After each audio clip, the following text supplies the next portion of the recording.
All right then. Good afternoon, everyone. This is July 23rd, 2020. This is a special meeting of the members of the State Liquor Authority. Present today in Albany, at the Albany offices, is Chairman Bradley. We have by video Commissioner Ford, who could be seen on the screen.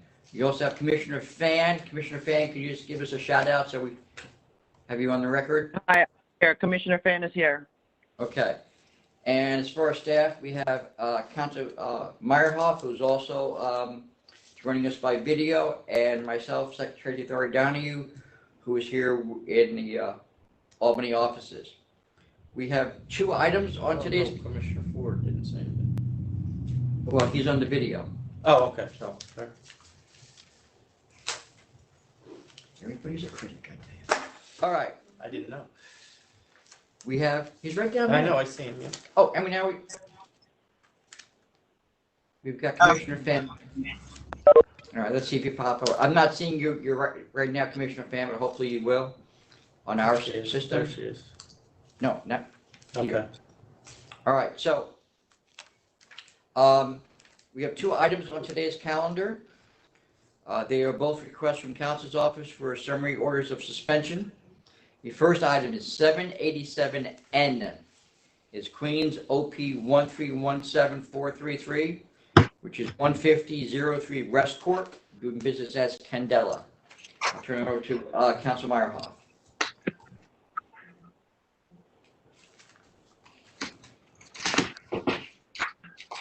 Yes, good afternoon. This is Stephen Armstrong on behalf of Council's office in support of the summary suspension of license number 1317433, 15003 West Corp, doing business as Candela, and located at 150-03 Cross Bay Boulevard in Ozone Park, Queens.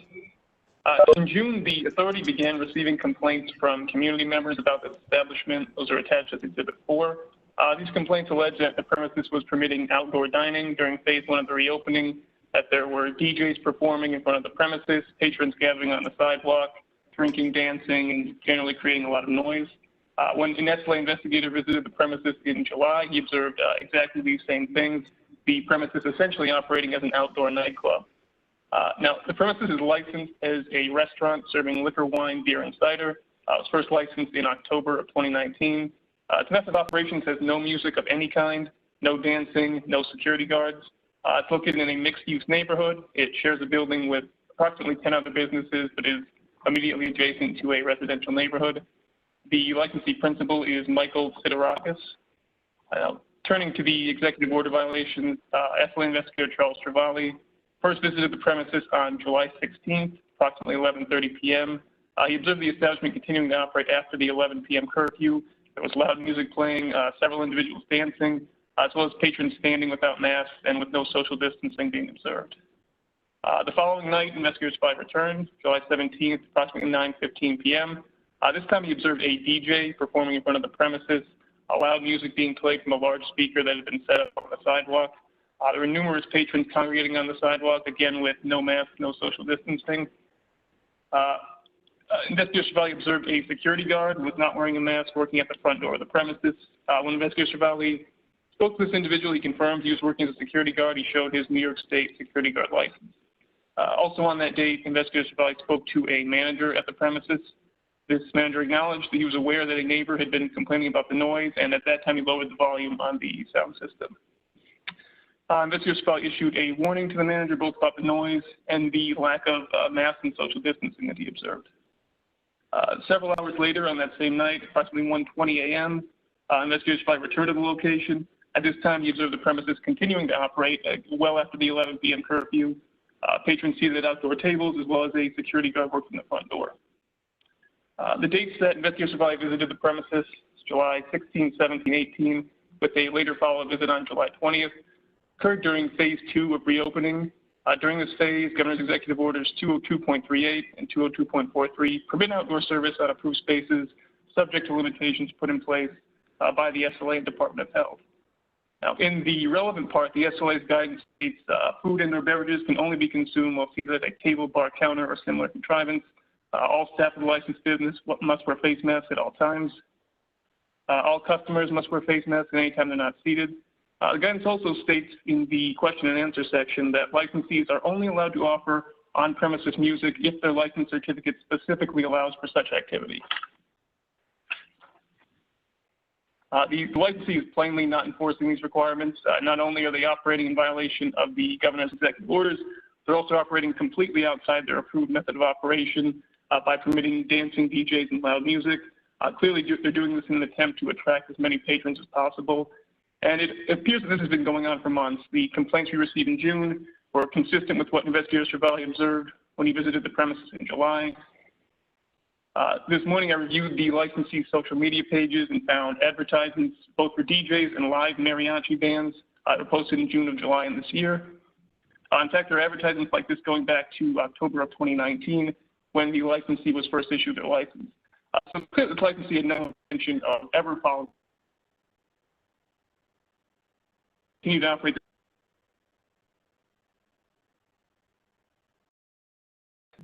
in rules and therefore certainly poses a threat to the public health, safety, and welfare. And based on this record, I ask that the members vote to summarily suspend license 3. Thank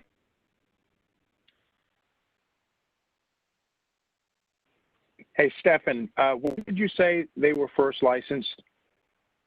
It was issued October 4th, 2019. Okay. Here you go.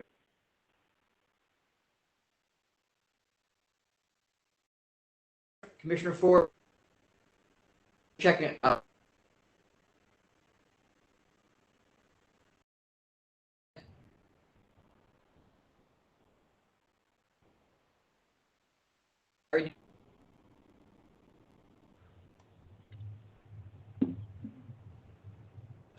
All right, just go back.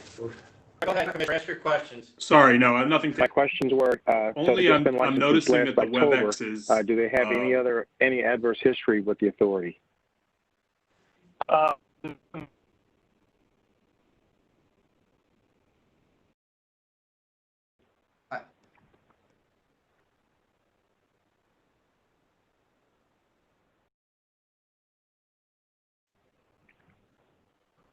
It's delayed.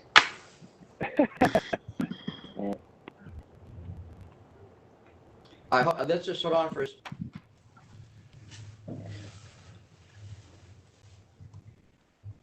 He's locked up.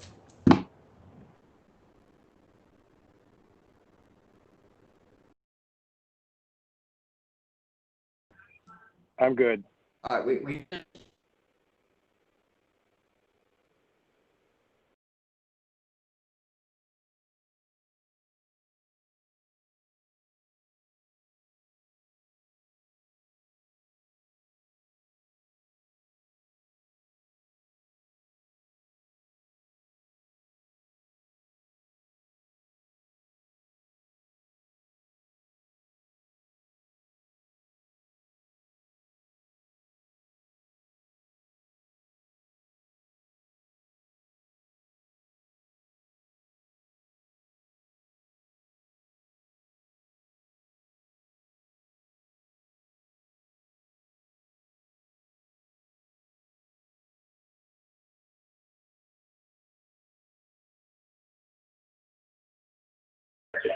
What? Hold on just for a second.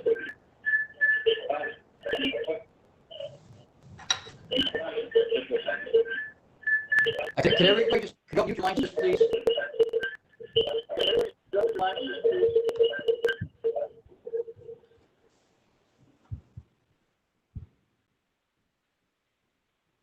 All right, we seem to have everybody back now.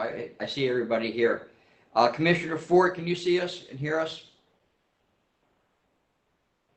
Yes, I can see and hear everybody. It sounds like someone has two audio feeds open. Right.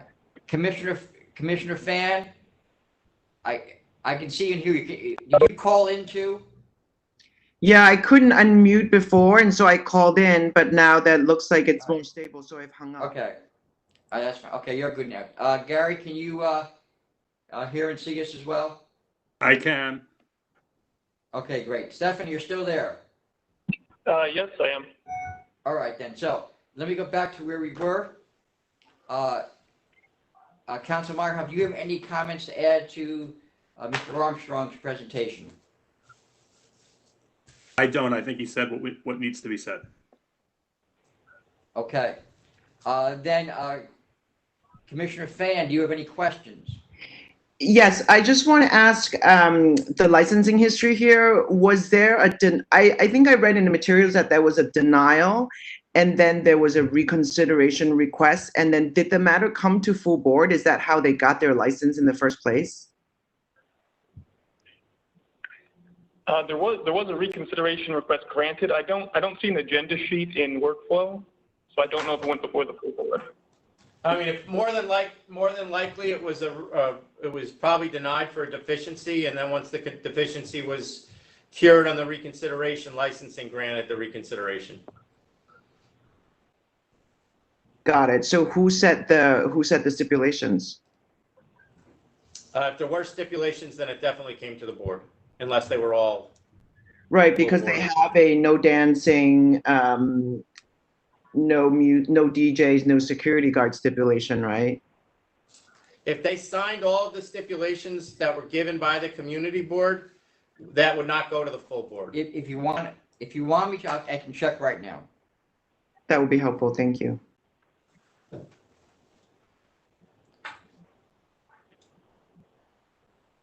I just got to sign back into the program.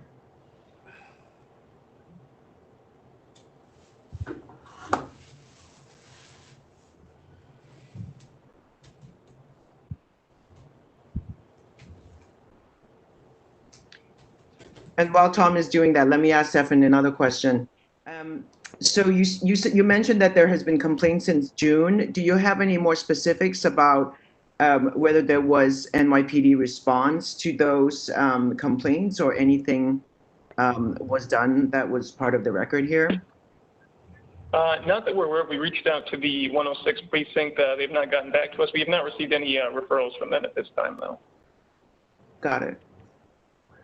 But your understanding of the situation from the neighbors is that since phase one, DJs have been performing essentially outside the establishment since June.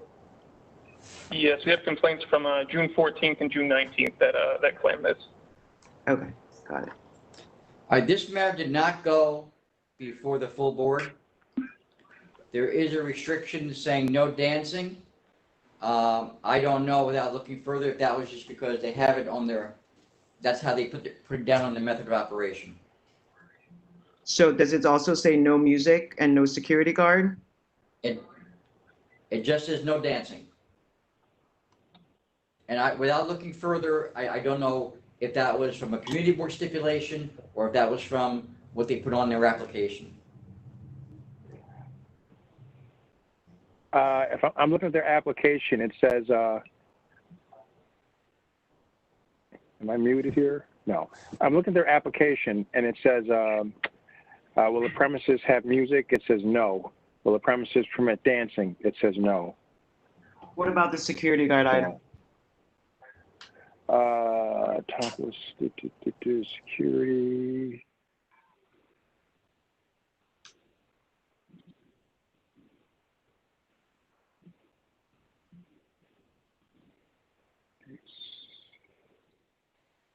I'm not sure what page that would be on. I'm So still scrolling through. Can I just add for the board that I want to express that these summaries that we're bringing right now are all 100% focused on executive order violations, and there's a reason for that. The area, I'm pointing out the area of New York City and Long Island, but this could be said for the rest of the state as well, and we're not simply doing summaries on Long Island and New York City. We're doing them all over as the numbers show. But we're focusing on executive order violations for a reason, because one, the effects of bars and restaurants operating with impunity throughout the country have shown to have negative effects on the ability to control this virus. And two, that executive orders are put in place to try to control those effects. And when we get licensees that are ignoring those executive orders, it creates in my view, in my opinion, a heightened risk to the health and safety and welfare. So I get that we want to focus on what they ask for in music and what they ask for as far as dancing, but I really think the board should be focusing on whether they have the ability or have shown any inclination to follow. Okay, so with that, Commissioner Fan, do you have any more? I appreciate that, Chairman. But then, so under the executive order, I mean, if I'm just trying to make sure that it's not a situation where they were allowed to have live music and then were playing music outside, because that's in theory allowable under the executive order, right? The executive order indicates that they are required to follow what their license says as far as music goes. The executive order right now does not allow dancing based on our guidance, and no one with these extended premises should be having music outside unless that's part of their license. It's clear this one was not part of their license. Secondly, from what counsel said, it's indicative that this licensee was serving outside before they were even permitted to serve, period. It should have been takeout. So I think the history here, so, you know, and I'm not trying to focus on your decision. I just want the board to focus on the facts that I think are pertinent here. One more. I'm not on mute, am I? Not anymore. Okay. One other point I'd like to make to the members, we do not get these days uniform cooperation from the NYPD in giving us referrals or reports, even when they are out on the street responding to complaints. So while we would love to only bring you cases where we have had cooperation and can show you that particular complaints were investigated, that will not always be the case. And this is a case where it wasn't the case. And I do not believe it is appropriate for you to rely solely on uncorroborated complaints in making your decisions. However, in circumstances where after getting a pattern of complaints that say the same thing, we make observations that what is contained in the complaint is actually taking place on the street, those complaints now have arguably greater reliability, and when further corroborated by postings from the licensee about that same kind of conduct, maybe even more reliability. And we ask the members to give it the appropriate weight they believe it deserves. But the most recent conduct that was observed, including continuing to serve well into the evening and morning hours, after warnings, having people standing up, I believe you have some pictures as well. That's the imminent risk that we're concerned about when you have a licensee in this environment, after all that's happened, including the publicity over Steinway Street over the weekend, to on Monday still be serving till 1 a.m. after that. You know, it's council's office's position that this is a license that can't be trusted to follow the law. And the risk is so great, arguably greater than circumstances where there are triple shootings in locations. The potential risk of loss of life is so obvious as we see what's going on across the country, that the standards of imminent risk we believe to be met.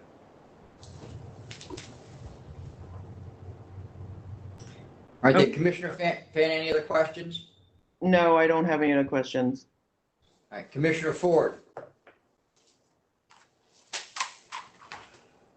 You're on mute, Commissioner Ford. Sorry, it's grabbing the wrong mouse. No, I don't have any more questions. Chairman Bradley. No questions. All right, with that, down turn for the vote, Commissioner Fan. This licensee has clearly been operating in a non-bona fide manner since the beginning of its license time, and very unfortunate that they have chosen to go against the executive order that the governor has handed down and have been violating this since June. And after multiple warnings and it's clear that this licensee understand that they're not allowed to have DJs playing outside or operate past 11 p.m. So for the creation of imminent threat to public health, welfare, and safety, I vote to summarily suspend this license. Commissioner Ford. Thank you. This licensee has only been in operation since the end of last year. So you've had 4 visits, July 16th, 17th, 18th, and 20th. Employees not wearing masks, DJ music, which to Commissioner Phan's point, wasn't even on the license to begin with, nor security guards, nor dancing, which really does not offer such activity.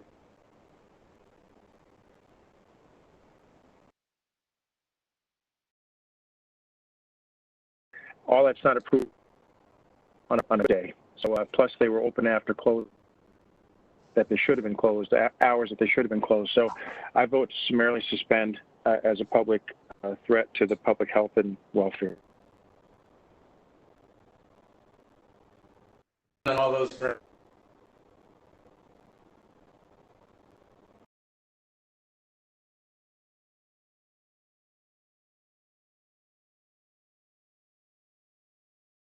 Welfare and safety based on operation.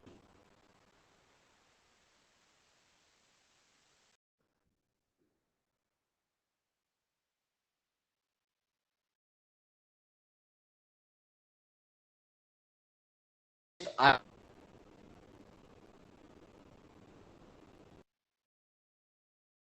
seven. It's new OP1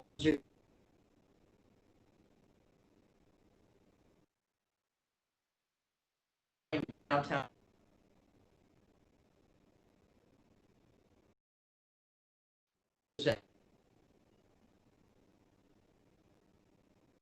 I am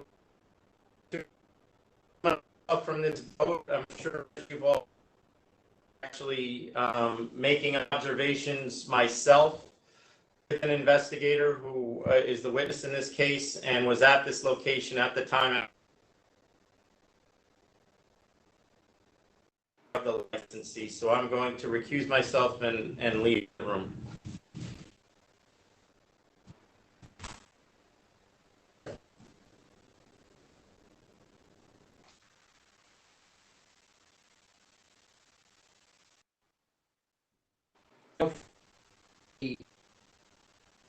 It looks like we've lost on the feed Commissioner Ford's video, but you're still there, Commissioner Ford, correct? We're seeing you on the screen here, but you're not showing up on the meeting. So. Yeah. All of you.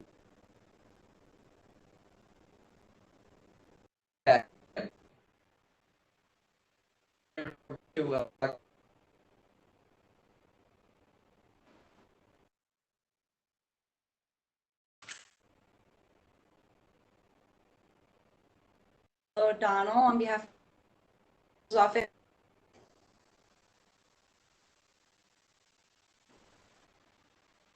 Summary order suspension.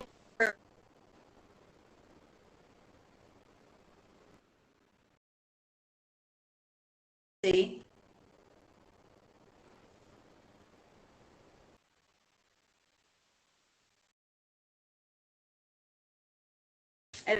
Licensee has violated several of Governor Cuomo's executive orders, negatively affecting welfare of the area of the licensed premises.